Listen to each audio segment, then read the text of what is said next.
You've heard Little Red Riding Hood 100 times. Innocent girl, hungry wolf, heroic huntsman swoops in to save the day. It's the perfect children's story, right? But what if I told you the original Little Red Riding Hood was forced to eat her own grandmother's flesh? And that detail isn't even the most disturbing part.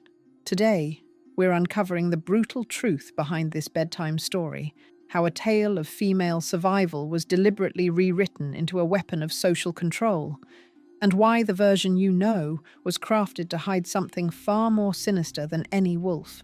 The tale you know today is a sanitized fraud, a deliberate cover-up that began in the royal courts of France and continued through Victorian nurseries. But before Charles Perrault ever put pen to paper in 1697, before the Brothers Grimm collected their famous fairy tales, this story existed for centuries in the villages and farmhouses of medieval Europe. And in those original versions, the ones they call the story of grandmother, the truth is far more disturbing than anything you've been told.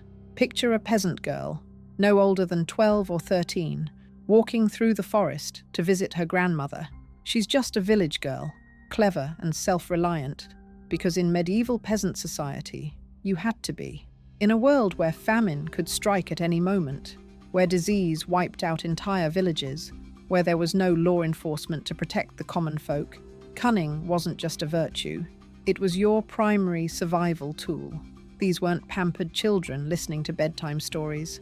These were young people who had seen death, who understood that the world was brutal and unforgiving. When she arrives at her grandmother's cottage, she finds what appears to be her grandmother lying in bed, beckoning her closer. But something is wrong. The voice is too deep. The shape under the blankets too large. But here's where the story takes its first horrifying turn. The figure in the bed isn't her grandmother. It's a bzou, what the French peasants called a werewolf. You have to understand, this wasn't just a storybook monster. Between 1520 and 1630, 30,000 people were executed as werewolves in France alone. The werewolf panic that swept through rural Europe was very real. Entire families like the Gandillons were burned at the stake. Men like Peter Stump were strapped to wheels and torn apart with burning pincers before being beheaded and burned. In 1573, Gilles Garnier was burned alive after confessing under torture to killing and eating children as a wolf. The bzou in this story wasn't a fantasy. It was a terrifying reflection of the actual trials where people were tortured into confessing they had transformed into wolves and devoured children. And in the tale, the bzou has already killed the old woman. Not just killed her, he butchered her, prepared her flesh like meat, and drained her blood into a bottle like wine. And then comes the moment that scholars have tried to bury for 300 years. The wolf, disguised as the grandmother, offers the girl a meal. "Have some meat, my dear," he says. "Drink some wine." The girl, hungry from her journey, accepts. She eats the flesh. She drinks the blood. And as she does, a cat watching from the corner speaks. Yes, in these old tales, animals could speak, and tells her the devastating truth. You are eating your grandmother's flesh and drinking her blood. This wasn't a metaphor. This wasn't symbolism. This was the raw, unfiltered horror that medieval peasants told their children around the fire. The girl had been tricked into cannibalism, into consuming her own grandmother. The visceral brutality of this scene is so disturbing that when folklorist Bruno Bettelheim encountered it centuries later, he dismissed it as vulgar and refused to include it in his analysis. Even today, most scholars gloss over this element, too uncomfortable with its implications to examine what it really meant. But that's not the only thing the scholars hid. The next detail is even more explosive, the moment the girl herself turns the tale on its head. After this gruesome meal, after the wolf reveals himself and threatens to devour her too, the peasant girl doesn't scream for help. She doesn't wait for a huntsman to save her. She saves herself. The wolf has tied a woolen string to her foot, keeping her captive in the bed. He's confident in his control, certain his prey cannot escape. But the girl is smarter than he realizes. She employs what scholars delicately call a scatological ruse. She tells him she needs to relieve herself, that she must go outside to the privy. It's not a glamorous escape plan. It's not the stuff of Disney movies, but it's brilliant in its simplicity. The wolf, reluctant but not wanting his meal soiled, allows her to leave the bed while still holding the string. He believes he has her on a leash, that she can't possibly escape. But the moment she gets outside, she doesn't just run. That would be too obvious, too easy for him to feel the slack in the string. Instead, she takes that woolen thread and carefully ties it to a massive plum tree. The genius of this move is that the tree provides resistance, tension that feels like she's still there, still attached. Then, and only then, does she run. The wolf, feeling the continued tension on the string, believes she's still there, still under his control. By the time he grows suspicious, by the time he calls out and gets no answer, by the time he races outside and finds only a tree at the end of his string, she's already home, safe behind locked doors, having outwitted death itself through pure cunning. This ending, a young peasant girl defeating a supernatural predator through intelligence and deception, was the heart of the story for centuries. There's no masculine savior, no authority figure to protect her, no magical intervention, just a clever girl who refuses to be anybody's victim. The moral wasn't about obedience or staying on the path. It was about survival. It was about using your wits when strength would fail you. It was a story that taught young girls that when faced with a predator, you don't wait for rescue, you rescue yourself. However, the real question is this: when did the tale shift from a girl's triumph over death to a blood-soaked tragedy? And who stood to gain from rewriting her fate? Everything changed in 1697 when Charles Perrault, a wealthy bourgeois intellectual who had served at the court of Louis XIV, decided to collect and improve these peasant tales for the Parisian aristocracy. But Perrault wasn't interested in preserving folklore. He had an agenda, and that agenda would fundamentally transform Little Red Riding Hood from a tale of female empowerment into a weapon of social control. The first thing Perrault added was the red hood itself. This wasn't an innocent fashion choice.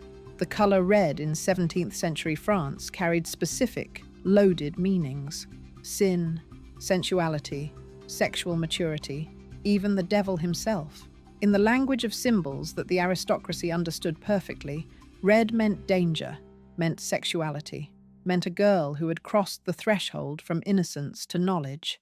By marking the girl with this crimson beacon, Perrault transformed her from an anonymous peasant into a marked target, a girl whose very appearance suggested she was asking for trouble. The hood became a scarlet letter before Hawthorne ever conceived of the term. But Perrault's most devastating change was to the ending. Before he kills her, the wolf's predatory nature becomes chillingly explicit. He pats the bed beside him and tells her, "Put the cake and the little pot of butter upon the bread bin, and come and lie down with me." The girl obeys. She undresses herself and climbs into bed with the wolf. The sexual violence of this scene would have been unmistakable to Perrault's audience. This is a girl being commanded to strip and join her predator in bed. It is only then, when she is at her most vulnerable, naked in bed with her predator, that he devours her. Perrault didn't just strip away the girl's escape. He added a scene of explicit submission and sexualized predation. In his version, the wolf simply eats her. The end. No rescue, no cleverness, no survival, just death. And then, to make his intentions crystal clear, Perrault added something the original never had, an explicit moral that reveals the true purpose of his revision.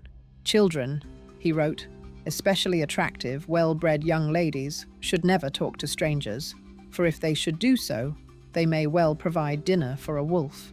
But then he goes further, explaining that the most dangerous wolves are the gentle ones, who are charming, quiet, polite, unassuming, complacent, and sweet, who pursue young women at home and in the streets, and follow them into their homes and into their chambers.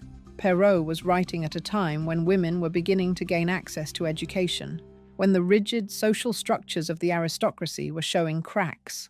The salons of Paris were filled with educated women discussing philosophy, literature, and politics. Conservative forces were terrified that educated, independent women would undermine the entire social order.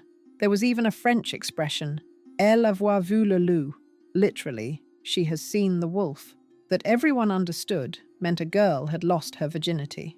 Perrault's Little Red Riding Hood wasn't a cautionary tale about forest safety.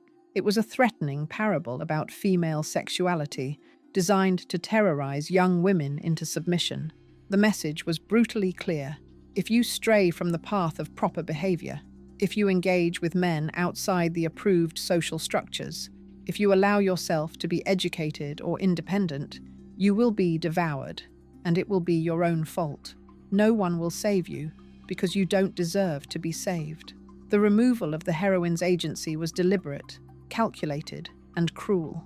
It transformed a story of female cleverness into a warning about female sexuality, a celebration of cunning into a punishment for curiosity. If you think the French court's version was twisted, just wait until you hear what the Germans did, where the story takes a darker turn, and even the huntsman's blade becomes a weapon of authority. A century later, the brothers Grimm took Perrault's already corrupted version and transformed it again, this time to serve the values of the emerging German middle class during what historians call the Biedermeier period. For context, this was an era between 1815 and 1848 when Germany, reeling from the Napoleonic Wars, turned inward. The Biedermeier movement prized domesticity, order, clear social roles, and above all, obedience to authority. Art and literature of this period focused on the home, the family, and comfortable middle-class values. Paintings depicted cozy domestic scenes. Furniture became practical rather than ornate, and stories emphasized moral instruction over entertainment. So the Grimms weren't just collecting folklore. They were helping construct a unified German cultural identity based on these very specific social ideals. The Grimms introduced a completely new character, the huntsman. This masculine authority figure arrives at the last moment, cuts open the wolf's belly, and pulls out both Little Red Riding Hood and her grandmother, miraculously alive and unharmed. On the surface, this seems like mercy, like kindness. But look closer at what this change actually accomplishes. The huntsman isn't just a random woodcutter. In the German society of the Grimm's time, the word they used, Jäger, carried additional meaning. These were often the local law enforcement, representatives of state authority and patriarchal order. The huntsman represented the protective arm of the state, the benevolent patriarch who would save innocent women and children from danger, as long as they remained innocent, as long as they followed the rules. By making the huntsman the hero, the Grimms transformed the story from one about personal cunning to one about institutional protection. The message shifts from "be clever enough to save yourself" to "obey the rules, and male authority will protect you." Even more telling is the explicit moral instruction the Grimms added at the beginning. The mother warns Little Red Riding Hood to stay on the path, a directive that works on multiple levels. Literally, it means don't wander in the dangerous forest. Metaphorically, it means don't deviate from social norms, don't challenge authority, don't step outside your prescribed role as an obedient daughter. The path becomes a symbol for the narrow constraints of acceptable female behavior in Biedermeier society. But here's where the brothers Grimm reveal something fascinating, almost despite themselves. They included a second ending, one where Little Red Riding Hood encounters another wolf. This time, having learned her lesson, she and her grandmother work together to defeat the predator. They trick him into climbing onto the roof, then pour water from boiled sausages into a trough below. When the wolf smells the sausages and leans down, he falls into the trough and drowns. In an even more brutal variation, they fill a wolf's belly with heavy stones so that when he tries to escape, he collapses under the weight and dies. This second ending is a glimpse of the original story's spirit breaking through, a moment where female agency and clever violence reassert themselves. It's as if the ancient tale was too powerful to be completely suppressed, forcing its way back into the narrative despite all attempts to domesticate it. The Grimms couldn't entirely erase the power of the original, It leaked through like blood through bandages. But the huntsman's role is only part of the puzzle. The real revelation comes when you step back and trace the story across cultures, because a hidden pattern begins to emerge, one that changes everything we thought we knew. The systematic suppression of Little Red Riding Hood's original power becomes even more damning when you realize this isn't an isolated incident. Scholars have documented similar tales across the globe, classified as ATU 333 in the Arne Thompson Uther Index, and in nearly every original version, the young female protagonist saves herself through cleverness and courage. In Italy, there's La Finta Nonna, the false grandmother.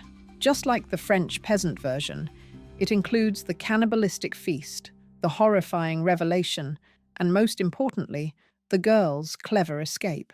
When the ogress ties a rope to her ankle, the girl claims she needs to use the barn's toilet. Once lowered down through the trapdoor, she doesn't just run, she unties herself, secures the rope to a goat, and flees.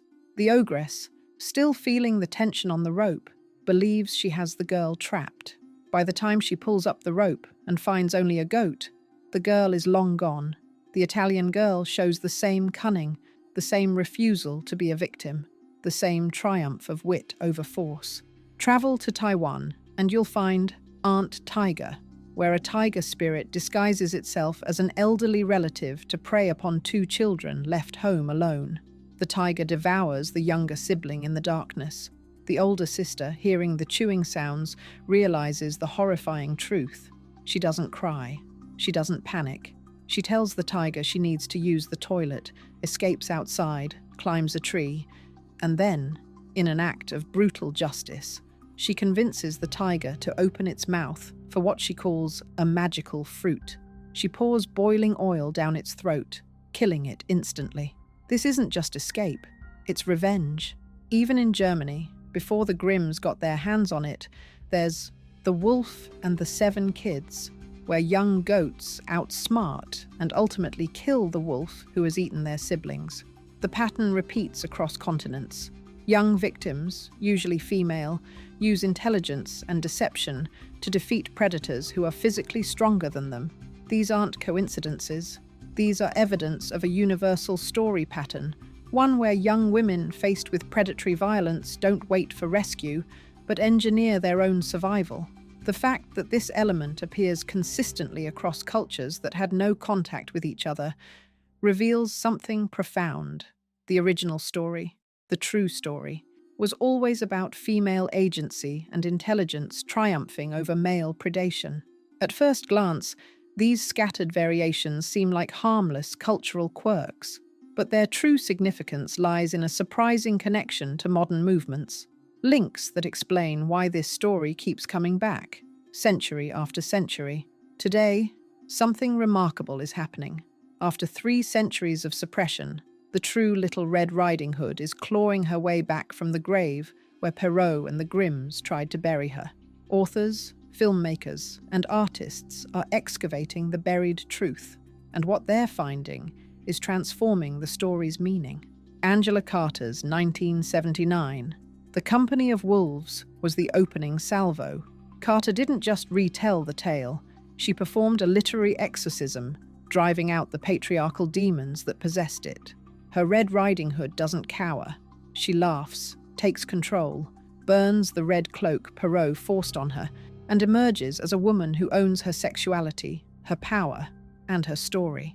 The impact was seismic. Carter unearthed the sexual subtext and reframed it. The wolf's hunger is desire, and Red turns it into her weapon. The story becomes not about innocence lost, but power gained, knowledge, choice, danger, on her own terms. Others followed. Neil Jordan's 1984 film adaptation transformed the forest into a space of female power. Luisa Valenzuela pushed further. Her Red Riding Hood becomes the wolf, embracing desire as maturity itself. Carol Ann Duffy's Little Red Cap presents a heroine who seeks the wolf for what he can offer: knowledge, poetry, experience, before slaying him herself and walking away with books, not scars. Modern literature continues the rebellion. Marissa Meyer's Scarlet makes her a fighter pilot. Rachel Vincent's Red Wolf turns women into secret protectors. Hannah F. Witten reclaims the forest itself. Even mainstream shows like Once Upon a Time cast her as a werewolf. The danger, not the victim. Every version that lets Red save herself, or become the predator, challenges centuries of patriarchal distortion and restores the story's true essence, female agency. So yes, the story has been reclaimed in modern times, but this isn't just about a cultural revival. It points to something far older, far darker, and far more enduring, a truth that every attempt at erasure has only made stronger. The transformation of Little Red Riding Hood from clever survivor to helpless victim is one of history's most successful acts of cultural vandalism. For centuries, we were told the sanitized version, helpless girl, dangerous wolf, heroic huntsman. Yet true stories never die. They survive in whispers, in hidden endings, in defiant retellings. And now, Red is returning, not as Perrault's obedient child, but as she always was, sharp, resourceful, needing no savior. Her power was never the hood or the axe, it was her wits. Every modern reimagining strengthens that truth. She's still escaping, still surviving, still walking her own path. If you love rediscovering the stories beneath the stories, make sure to subscribe for more.